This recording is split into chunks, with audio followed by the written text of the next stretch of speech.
আসসালামু আলাইকুম রহমতুল্লাহ। দর্শকবৃন্দ, বৈষম্য বিরোধী ছাত্র আন্দোলনের যে আজকের যে গণ অভ্যুত্থান, সেই গণ অভ্যুত্থানে হাজার হাজার জনতা বিভিন্ন জায়গায় অবস্থান নিয়েছে। আমরা কিন্তু এখন দেখাচ্ছি পল্টন মোড়ের অবস্থান। ঠিক অপোজিটে কিন্তু পুলিশ এবং ছাত্রলীগ, যুবলীগ, আওয়ামী লীগের নেতাকর্মীরা অবস্থান নিয়েছে এবং পল্টন মোড়ে কিন্তু ইসলামী আন্দোলন সহ সাধারণ জনতার অবস্থান নিয়েছে। আমরা সেই বিষয়টি আপনাদেরকে দেখাচ্ছিলাম।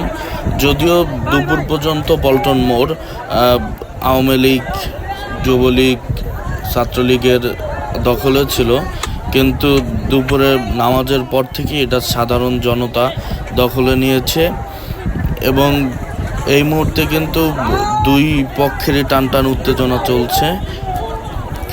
ইসলামী আন্দোলনের নেতৃবৃন্দ কিন্তু কালকে থেকে আবার সকাল 10টায় তাদের এই আন্দোলন চলবে বলে জানিয়েছে এবং আমরা অনেকের সাথেই কথা বলে দেখেছি যে আসলে পল্টন মোড় থেকে যখন ইসলামী আন্দোলনের নেতাকর্মীরা সহ সাধারণ জনতা একসাথে বের হয়, তখন কিন্তু এই সেই জায়গা ছেড়ে দিতে আওয়ামী লীগ, যুবলীগ বাধ্য হয়। দর্শক, এই ছিল পল্টন মোড়ের অবস্থা।